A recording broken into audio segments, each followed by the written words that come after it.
End of the day, it was purely for me to get in the industry and see if I can get a job. But then it evolved. All of a sudden, you're the expert. Why do you think podcast allows you to be entering into those rooms, being seen as the experts? It's like writing a book. Cybersecurity is no longer just an IT issue, it's a business issue. With over 20 years in the field, Brandon Krieger has advised enterprises across healthcare, finance, legal, and technology. He helps businesses strengthen defenses, reduce risk, and drive growth. You have to learn how to be curious. I make them the experts because I want to learn from them. Once you get that methodology and mindset, it's nothing but learning. I had to create systems too. Like a lot of people don't make sure I get the right images and headshots, their bio and the questions they want me to ask, have them scheduled and restreamed and marketing and branding. All that system had to be set up so I could rinse and repeat. In your opinion, what is true today in podcast that will stay true in 10 years that people should double down now?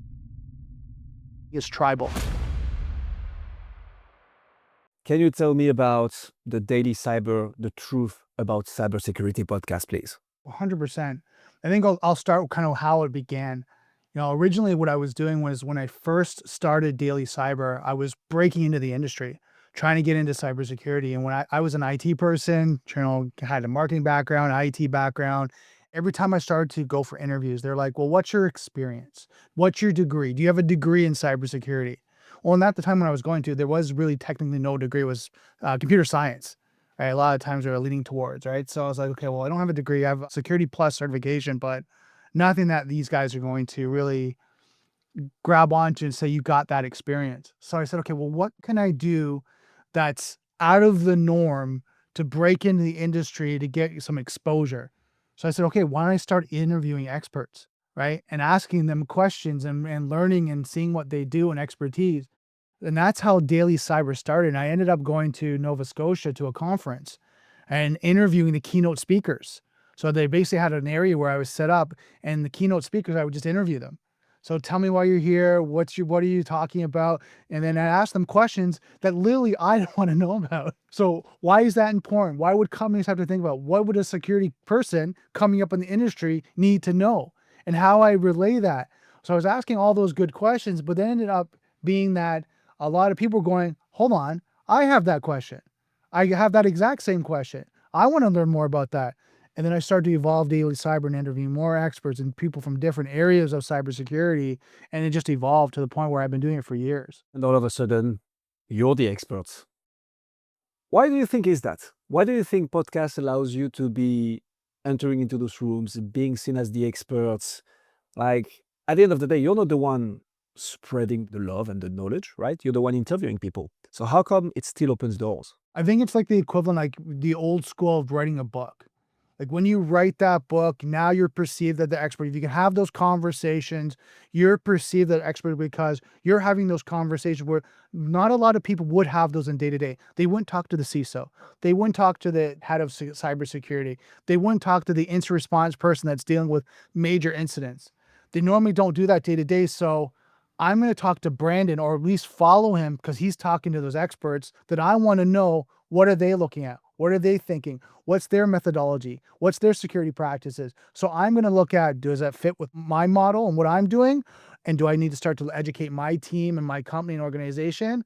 Or is it something that's nice to know? Like, it's good to know, but I'm not going to do that right now. Like, AI technology is a question I always get, like currently right now, is should we be implementing it? And depending on the maturity of the company, some people are driving it. Some people are like, yeah, I'm going to wait.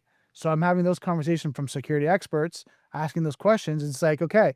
And everyone I've had on the stream recently are having those topics. Yeah, the threat of AI and what it's doing. And, you're looking at like phishing campaigns and threat actor, profiles and all they're getting. All this stuff is becoming more efficient because of AI technology, but it's a security risk for, organizations. When you started it, did you think that it was going to become that platform where you are the one connecting people and giving an audience to others? Or was it purely to learn from the best? It was purely for me to get a job. Let's be honest here. End of the day, it was purely for me to get in the industry and see if I can get a job, right? See if I can break into cybersecurity. That was literally my barrier to entry. If I can do that, whoo, it's success. I win, right? So, but then it evolved. And I think what a lot of people, and you know this, is a lot of these things evolve to what you thought it was to what it actually is. right? You kind of think, oh, it's this, it's a small thing. I can kind of break in the industry. I can show some experience and knowledge. But then it goes, oh, hold on. No, no. Yeah, that's your start. But now it's this. Now you are the industry leader. Now you are the expert talking to experts. Now you're guiding and advising people on cybersecurity practices. So what you thought it was like 5, 6, 8 years ago, it's completely flipped upside down. It's completely different. It really makes me think of the first podcast that we launched. So for context, Brandon, I think we have more or less the same story. I already had a job, but when we launched Corporate Treasury 101, so I was a consultant at PwC as a finance and treasury consultant, and I liked it that much that I wanted to consume more resources on my free time, but there wasn't any fun and exciting, resources out there. So we started the podcast with Usam just talking about treasury. But then what happened is that we started interviewing guests, and then people started seeing us with those guests and with the people that they were trying to get access to. Because this is what happens at the end of the day. You are building an audience and a guest base of people that have high decision level powers, that have high purchasing powers as well, and that may end up making the right decisions for people who want to associate themselves with your show. So from that, you build that podcast to purely learn and get a job. I love it, by the way. You end up being the one putting the spotlight on those experts and therefore gathering those other experts around you. What next? What's happening now with the show? One key point, I think a lot of people got to think about this, is that you have to learn how to be curious. See, a lot of times people come in, they're like, I'm the expert. Let me talk about the expert. But if you watch my Daily Cyber, the guys that come on are my experts. I'm the curious one, right? I don't try to make the show about it's the Brandon Krieger show and let me talk about it. I make them the experts because I want to learn from them. Once you get that methodology and mindset, it's nothing but learning, right? Because everyone has a different way of doing things. There's different things that, and as well as technology is constantly changing and transitioning. So I can't know everything. So having experts like this and being able to sit with them and going, so what are you seeing? And how are you doing it? And what are you doing with your clients? And what are your clients' concerns? I can say, hey, are we aligned? Am I hearing the same thing? Or is there a gap that I'm all of a sudden uncovering that? Hold on. I didn't know that. So for me right now, it's more about two areas. One, constantly and evolving and learning for myself. And two, sharing that with the community, because I think that's a constant challenge for IT and cybersecurity people, is to constantly stay educated because the work is becoming so much. 30, 45, 50, 60 hours a week. Well, where do I get this information? Because I don't have time. I got to work. Then I get home, I have kids, I have family, all that. By the time I'm done, it's 9, 10 o'clock at night, and I rinse and repeat and I start again. So having resources like this where they can listen in, even if it's in the background, and just pick up some nuggets over and over again, to me is valuable. Is to keep because again, I said this to one of my colleagues, with threat actors, security people always have one hand tied behind their back and they have both hands open. Right? There's always restrictions of compliance, liability, financial, organization's direction, all things that we have to think about before we can implement a security control. The threat actor has no limitations. They can do whatever they want. So we have that one area where we have to keep learning. We have to keep evolving. That's about the all beautiful and magic that's happening when you start a podcast. But I suppose it wasn't only, rainbows and flowers out there.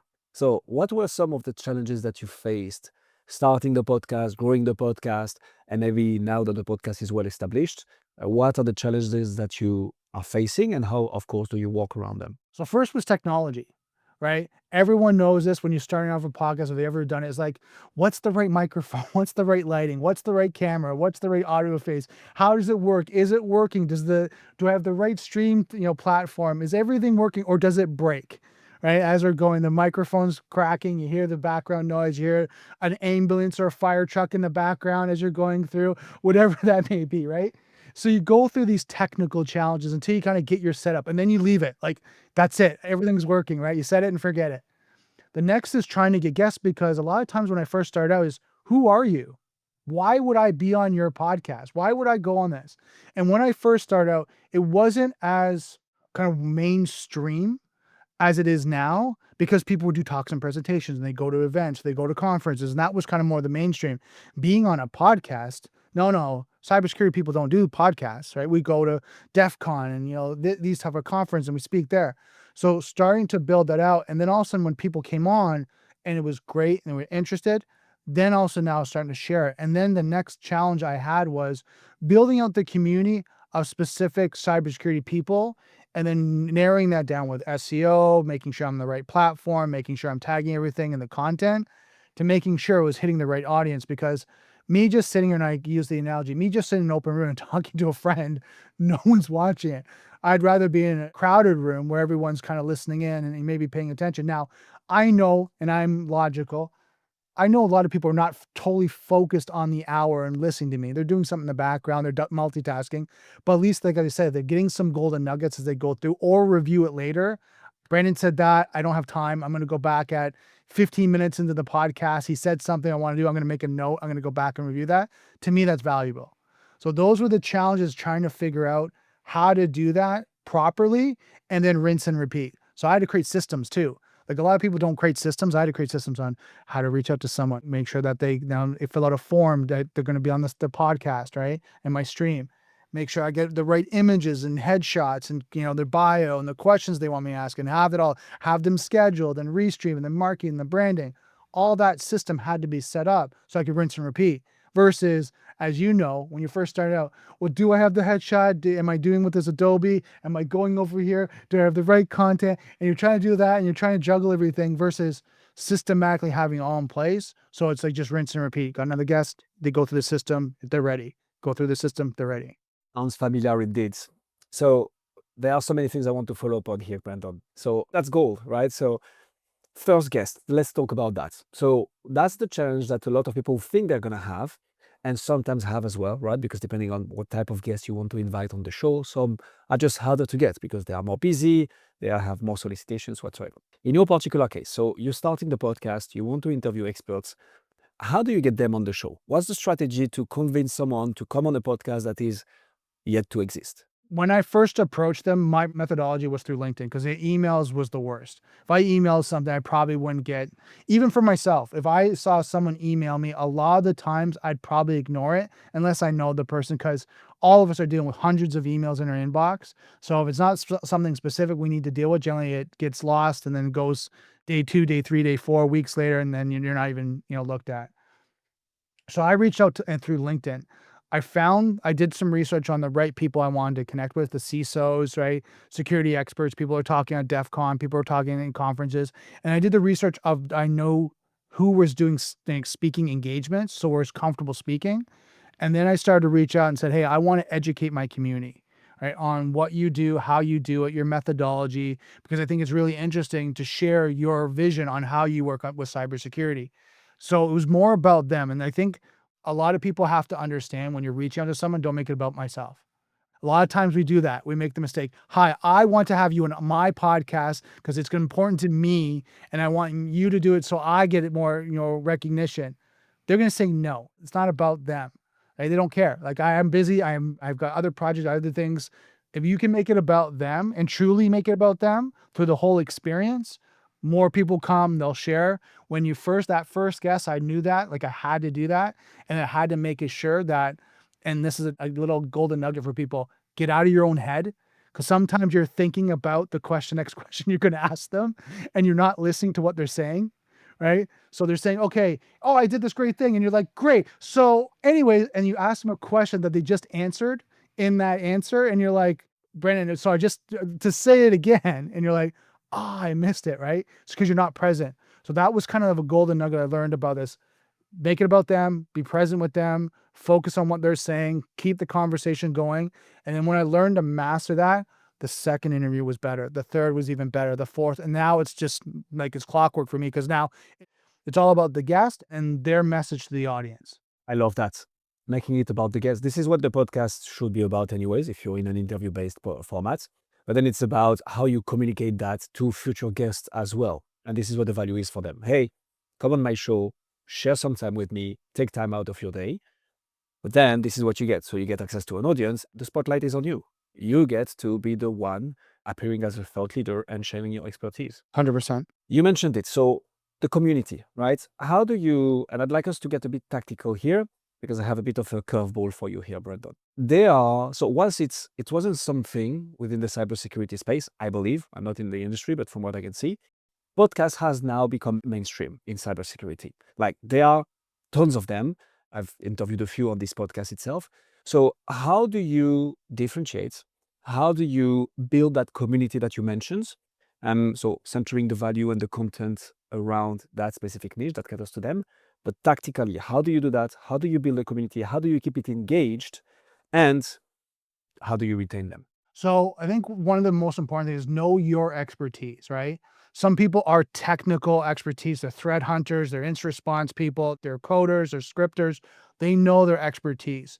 So knowing that your expertise, and then you have that kind of Venn diagram. You have your circle, you have your audience circle, kind of that middle, that sweet spot. So I know my expertise is more on strategies, systems, processes, and cybersecurity, especially at the executive level, working downwards. So I knew that was my expertise. The next, I knew my audience was trying to have those conversations upstream. How do I talk to management? How do I get this program in place? I know the company needs it, but they're saying no. Why?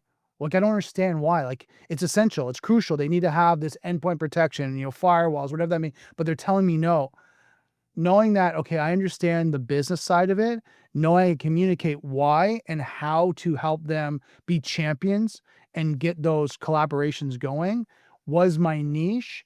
And then being able to share that and then having experts to collaborate on those conversations. Like, how would a security expert, an analyst, present that to you? Like, how would you accept that and get that approved? And then what are some of the factors you think about when you're making that approval? Having that conversation, that security analyst, that's my audience, now is having that same challenge with his manager, now goes, oh, I never thought about budget. I didn't think about the company's, direction in their organization and clients and what they're thinking about on that side, because maybe profitability is down this year and they're not thinking about security. They're thinking about how to build out profits and customers and have a better experience. And security now is taking a little bit of a back, step to what we need to do. So how do I now make that important? How do I align that to maybe customer satisfaction versus it's just security and compliance? Where, as we know, a lot of organization, it's important, but it's not important as profitability for clients. Like, we need to make sure we're delivering, but if we don't protect the clients, then that's an issue. Oh, hold on. Now that's important, Brandon. Tell me more about that. And I'm trying to make the security analysts champions of that messaging, right? And aligning and the one conversation I have constantly is, don't come in saying, I need this. Come in with the conversation and say, what are you working on? How's this direction? What can we do to align to this initiative? And that's now a collaborative versus me, an adversary in a room going, hi, I'm the security guy, and guess what? We need this and we need that. And then everyone kind of shuts down, goes, oh, great, Brandon's here, right? So knowing that kind of Venn diagram and how that communication is was my expertise, was how I was communicating the audience, and then bringing that message, because I knew when I was in meetings, the security analysts were getting frustrated and they were getting challenged. And like, oh my God, I just wish someone would listen. And then having those conversations, this is what you need to do. And being the champion for them in some of the rooms, right? And saying, okay, what John is saying is this, and you're right, it's going to align to this, that's going to help us better protect the clients and customers in the organization. Oh, why didn't John just say that? I like it. I like the making it about you. So not during the episode with the guest, of course, but the community you're building and the content strategy you're building. And this makes me think about Joe Rogan, who is probably at least the top podcaster out there. There is like a gazillion expert in cybersecurity, but there is only one you, with the blend of your skills, your history, your knowledge, the people you know. And if you manage to build an audience around that, you've won because you're unique. 100%. So can you tell me a bit more about the systems that you have in place? How do you make, now that you have a lot of episodes out, how do you build systems that help you book the guests, get them pre-briefed, and what happens afterwards? I'd like to give a bit of value to the audience right now around, hey, you have a podcast.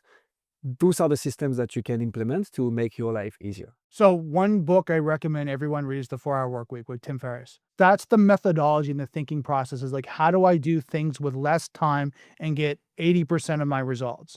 All right. So 20% of my time that I'm spending gets 80% of what I need. I always keep that methodology in my mind, because that's important, because if I can set up a system that's efficient, an autopilot that can run the background, it keeps me more efficient. So I'll give you an example. I have a domain, a URL, that have Daily Cyber guests URL, that forwards to a form, a Google form that they fill out. I've created all the questions and the standardization, which then gives me a printout or like Excel spreadsheet of the responses. So I have specific things I ask for: their name, their department, or their name, their title, their email address, their bio, their social media sites, 5 top questions they want to be asked, right, through the stream and the podcast. And then they submit that to me. Once they submit that, I get a notification that's been submitted. Then through there, I have Calendly linked up to that. So then they fill out a Calendly invite. And then that Calendly invite gets me in a meeting with them. So every Friday I meet with the potential guests. Hey, how you doing? Let's talk about the podcast and the stream, what we're going to talk about. I got your information. It's correct, right? So I'll go through that. Then I go through, okay, next steps. I need a bio picture. I need this. I need that. This is that. Is this date work for you? I do every Wednesday at this time and I schedule that. Then I use my calendar, schedule it out. I use Restream as my streaming service, get them in, get them all scheduled, get everything in.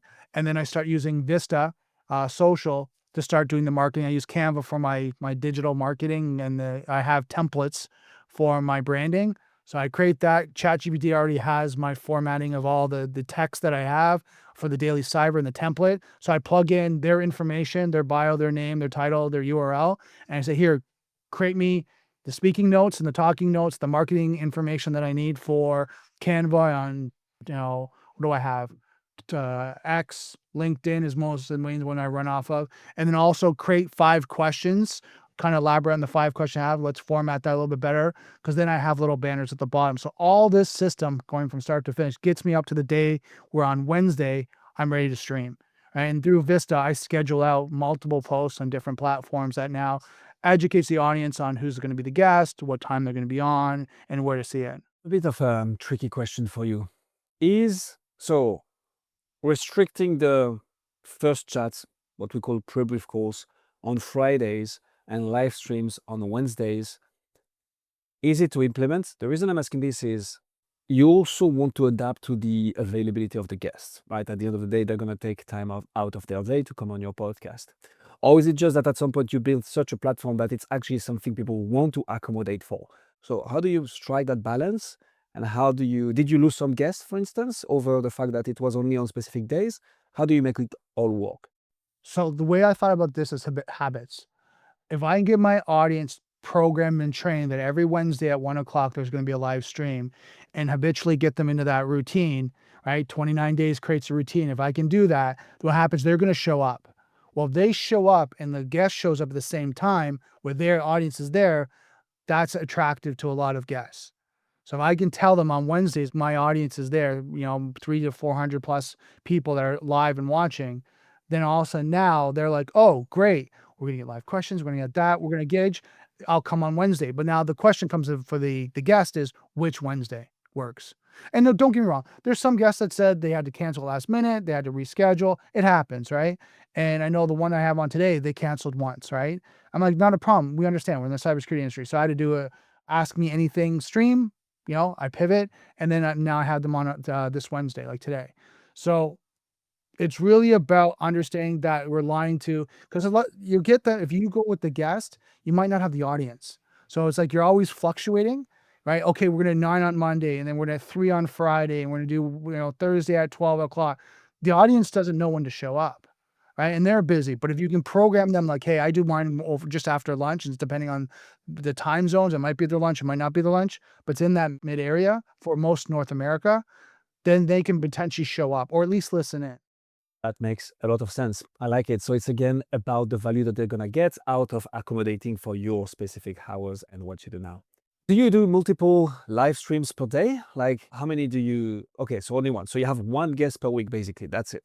I try to keep it repeatable and scalable for me because, again, like I'm working, right? I work, I have a full-time, business that I'm running. So if this was like Joe Rogan, where podcasting was my only thing, I'd probably have more people, right? And I'd probably be booked up, or at least have 2, 3, a week, 4, maybe a week, and have that fully. But once a week is kind of my sweet spot to be able to do it, that I can maintain it. And that's a perfect segue, actually, Brandon. So talk to me about your business now. So you started a podcast to find a job. Where are you at now, and how is the podcast potentially still helping there? So when I started, got into cybersecurity sales, which was great. Kind of learned the products, the services, the companies, the organization. Moved from there from sales to instant response. So really more of a technical and looking at what really works. And then from there, I moved to the advisory. So VC so advisory, kind of doing that. I did that for years. I moved up an organization I worked at to the director level and ran a department. So I worked with a lot of Fortune 500, large organizations, mid-sized companies. So when they had a riff and they had a layoff, I had a decision point. Well, do I go and start to look for another job, or do I open my own company and kind of run on my own? I said, "Look, I have the skills, I have the background, I have the ability, I have the organization, I have that. Why not run my own company and see where I can run with it? Because I have current relationships that I could build off. And I know if I did the daily cyber, I'll get more relationships and attraction and people start to connect with me." So what I did was I made that decision point. I said, look, I can do this. I can run on my own. And I use daily cyber as my soft marketing. Right? It's not like as you guerrilla marketing where I'm marketing everyone about, hey, I have advisory, and you kind of see it everywhere in videos and images and everything you're looking at from Twitch to YouTube to LinkedIn.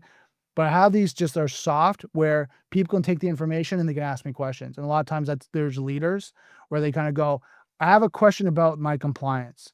And my question is, okay, great. Here's your question. What's your material compliance? What have you been doing? Who's managing it right now? And sometimes they go, well, I'm managing it. I don't have enough time. This is something you need help with. Yeah, Brandon, actually, I'm looking for someone. And then now you get this conversation, this relationship. So I find that helps to build. And that's where the daily cyber helps me out, because I'm having those conversations where a lot of these people are thinking about, and they kind of go, I have that same conversation. I'm having that same concern. Okay, let me reach out to him because it seems like he's dealing with it already. So he has, and I learned this analogy, and I think a lot of people should understand this. If you can explain a challenge or a scenario better than someone that's having it, innately in their mind, you automatically become that expert because you've already supposedly dealt with it. Because if I'm talking about in detail, like I'll use an example.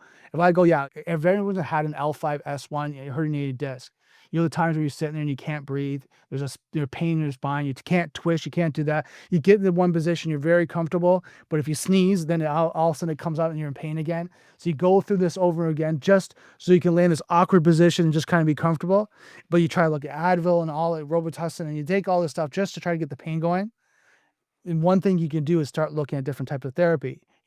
When you explain it that way, someone goes, okay, you've dealt with it. Like, it inside and out. Yeah, I've done that. It's like a stabbing pain. Yeah, got it. Yeah. Can't breathe, can't do that. So Brandon, what did you do? And when you can explain a scenario or a challenge that detail with that much information and content, people kind of go, okay, Brandon, so like, how did you deal with it? What did you do and how did you solve it? You talked about systems earlier. So I'm just going to follow up on this because this is so important. The number one mistake that content creators make, and that's true for podcasts, but also YouTuber or short form content and so on, is that they talk about stuff that they like, that they think is good, that they are experts on, and ultimately that nobody cares about. Sometimes there will be an overlap between what they talk about and what the audience actually wants, and there is one episode or one short or one article that blows up. What you just explained here, Brandon, is so critical, and that's the number one thing that you need to do with the podcast. Talk about stuff that the audience cares about. Talk about the problem, the pain points in such details that people are like, well, he's talking about me right now.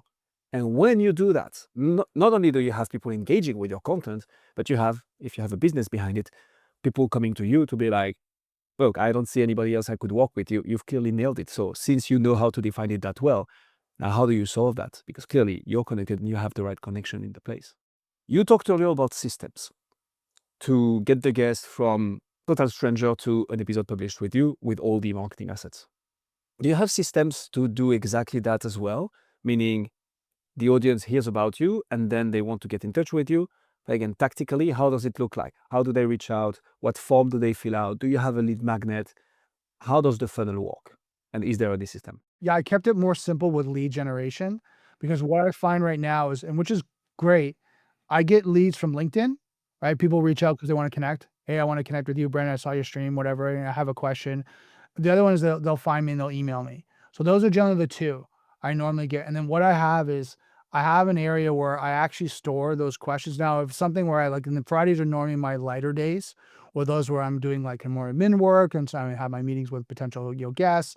So I'm doing that. So those are the ones where I'll start to answer and see how the lead generation is going, and seeing if is it someone that's just kind of, kicking the tires, or someone that's really interested, right? And I'll qualify them. And this is something what sales guys do, right? If you guys don't know how to do this, is qualifying your leads, right? Looking at, is it, and you do a little bit of research. Is this from someone coming from an organization? Is this a real kind of opportunity? Are they asking real questions? You kind of look at, and then you say, okay, this is more of a warm lead, kind of a hotter lead. Or if it's someone that is a student, has a valid question, where he's asking, wants a lot of your time, right? And it'd be better spent if they're listening to the podcast versus you spending hours answering emails from them, right? And mentoring them. So you kind of look at that. So that's kind of my system, is first qualifying the lead, then seeing where they sit in that follow-up process. If they're a student, I'd recommend, hey, look, I answered for it kind of really quickly. Your answers, you're asking this, here's the answer. For more information, follow the stream, connect with the community. You can ask lots of great questions in the community. There's a lot of great expertise. People will be able to help you there. So I give them the resource, at least at that level, that they can still get the information. Now, if it's a company or someone looking for, consulting or advisory, then I take them through that process. Okay, so let's have a meeting. I have a couple questions just to qualify them. What's your timelines? Kind of, when are you looking to do it? What have you done before? What hasn't worked?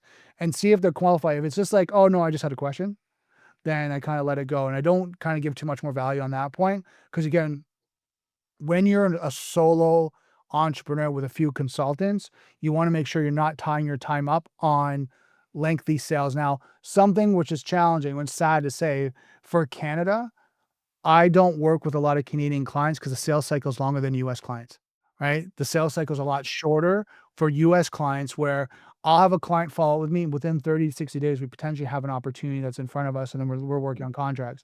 Where in Canada, it could be 6 months to 1 year, right? So a lot of times, if that's the case, I'm like, okay, you know what? I appreciate that. Let me know when you're ready, like when you're at the buying, process right now. But we have questions, we have that. Like I can send you a one pager, and I have one pagers that I've set up where I can send them one pagers about information about my product and service and what I do.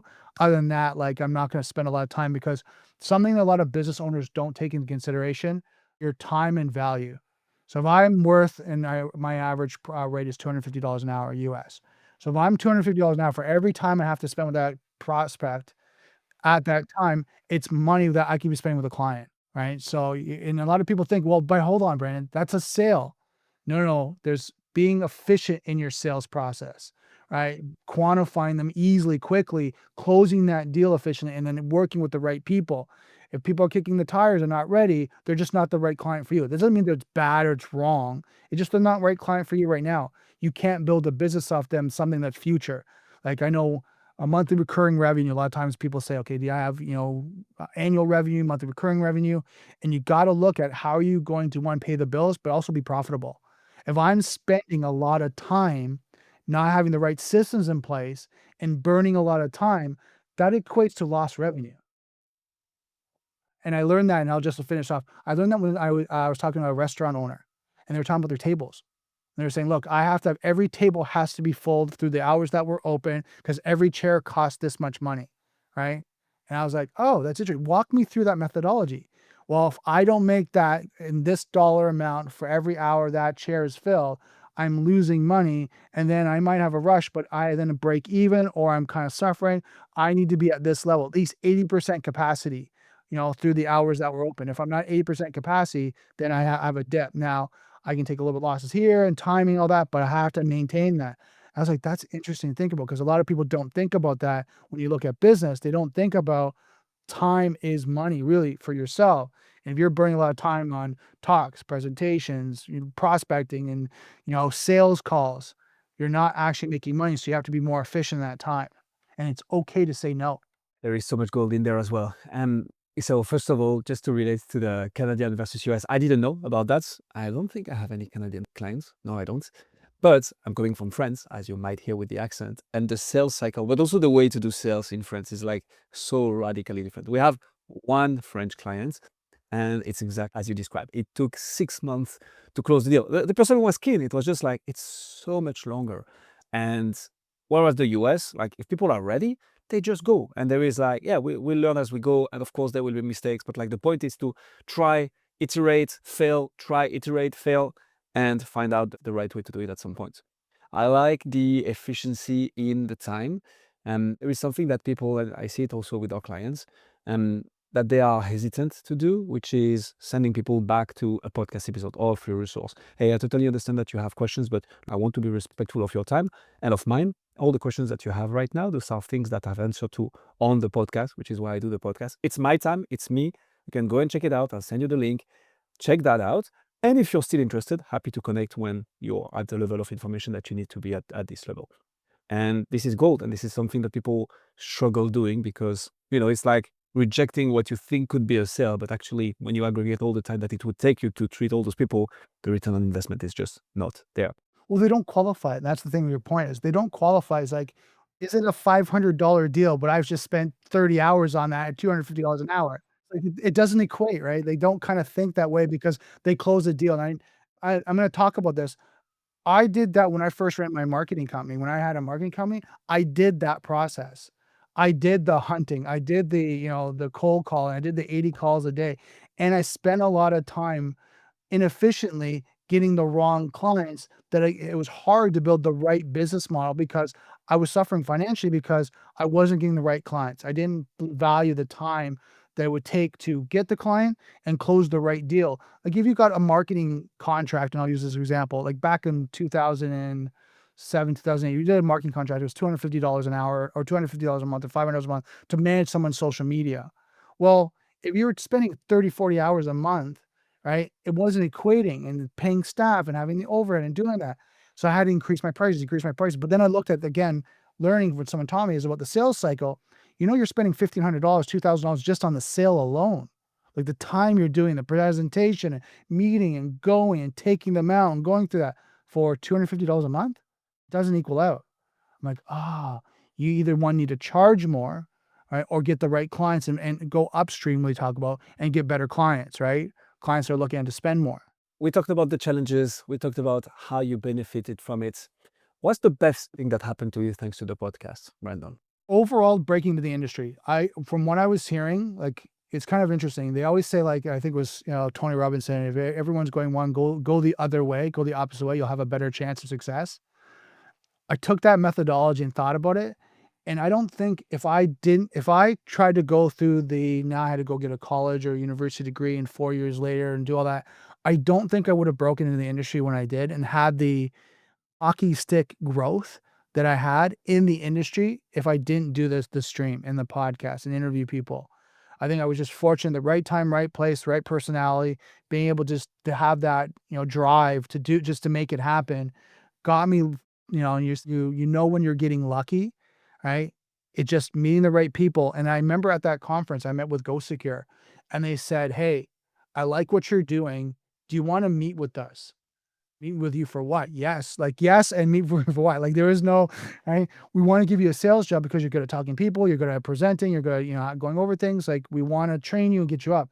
And that was my first cybersecurity job where I was like, okay, it got me in the industry. And I think that was, to me, and I'm so grateful, that got me to the point where it just the starting point.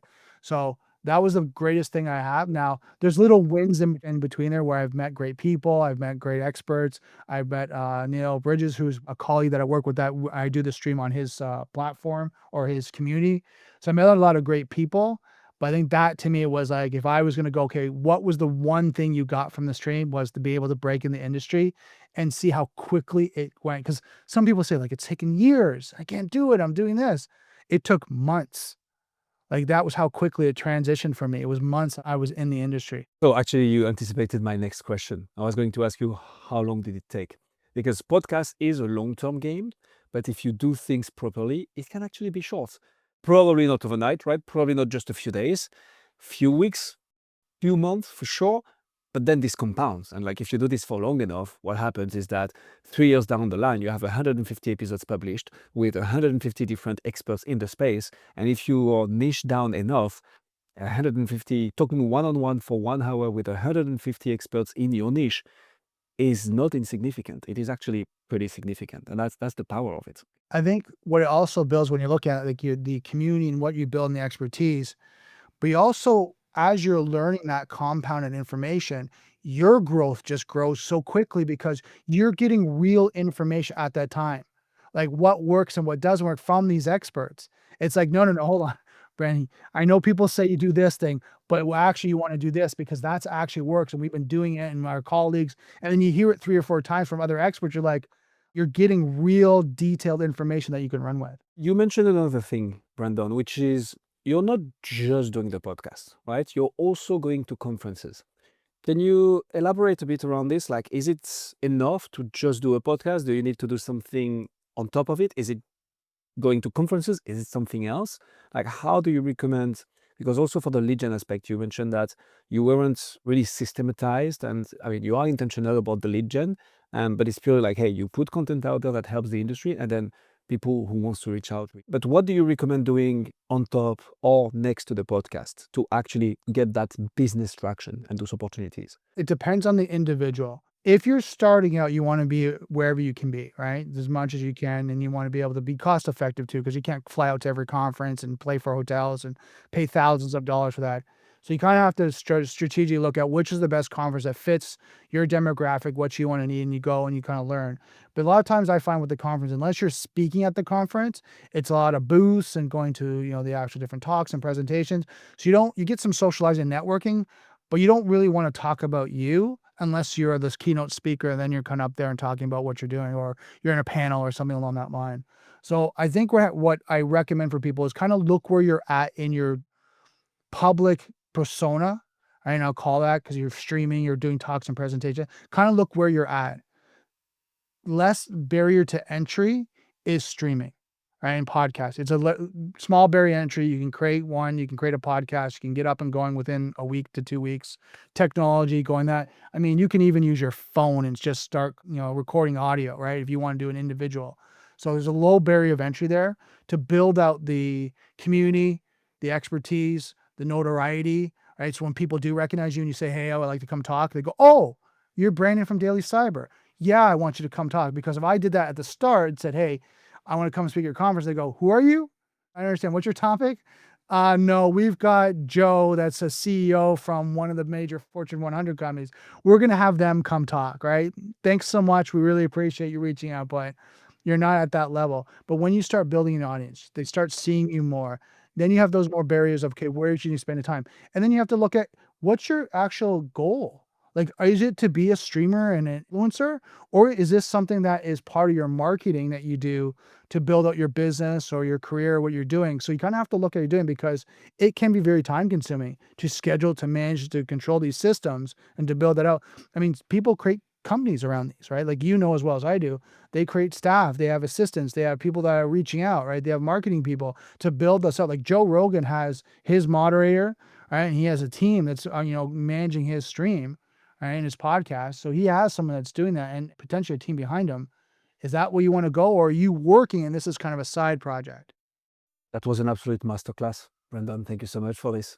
I love it when we get tactical and when we actually gather to the systems behind the podcast to get the outcome that we want. And what I take from our conversation is not just that you need to be intentional, you need to think about the content, the guest, and like your strategy around it, but it's also just get going. Some things will happen that you didn't even imagine. You will get opportunities and that's the number one thing I tell all my potential clients and my clients. Podcasts will get you through the doors that would forever stay closed if it wasn't for the podcast. It's that simple. It's really that simple, but you need to get going. But the question that I ask to all my guests to finalize this episode is the following. Jeff Bezos, when he was building Amazon, right? He wasn't trying to figure out what's going to change in 10 years or what's going to be the next big innovation in 10 years. He was rather asking himself, what is true today that will stay true in 10 years? Well, people are still going to want fast shipping. They're still going to want large amount of choices, and ideally with cheap ones. And they're still going to want great customer service. A tweak to that is, what about the podcast industry? So in your opinion, what is true today in podcast that will stay true in 10 years that people should double down now? And of course, if we can stay within the B2B podcast space, this is even better. I think right now, when we're looking at the true lineage of that, is connecting. It's connecting with a community. It's tribal connection, right? people create tribes in different things. You look at churches, you look at meetup groups, you look at beavers, you look at soccer, there's tribes in different areas. This is just another tribe that we're creating with a platform, i.e. podcasting. Now, the technology is going to evolve. I have no doubt. A virtualization. You're going to be able to now talk in real time with the expert and be able to see them and be virtual. Like I can see that coming out, right? That you're going to be there. And when you look at ChatGPT and AI technology, where they might even be able to create their own podcast. You just say, hey, I want to talk about this topic. And all of a sudden the video, the audio, and everything's all created. It's all published and you're ready to go. Like you don't even really have to be there. That technology, but at the end of the day, I think it's tribal. What are people looking for that type of community that they want to have a conversation with and understand more about? What I love about this one is that this is true for the last, now I'm going to look stupid because I have no idea of the age of civilization, but the tribe aspect of things and of humanity has been existing for as long as we've been around. And this is a new way of creating a community, creating a tribe, podcast community, and it's here to stay. I love it, and it will definitely be there in 10 years. Brandon, thank you so much for going on this first Podcast Gurus Live. And thank you so much for that. If people want to find out more about you or what you do, where should they go? Easiest one is connect with me on LinkedIn. It's just Brandon Krieger, Brandon, Krieger. Easy to find. I'm there. If they want to want to listen or watch the stream and or the podcast is at DailyCyber.ca. Those are two of the best ways to connect with me. We put all the links in the description. Brandon, thank you so much for coming on Podcast Gurus. Oh, thank you so much. This is great.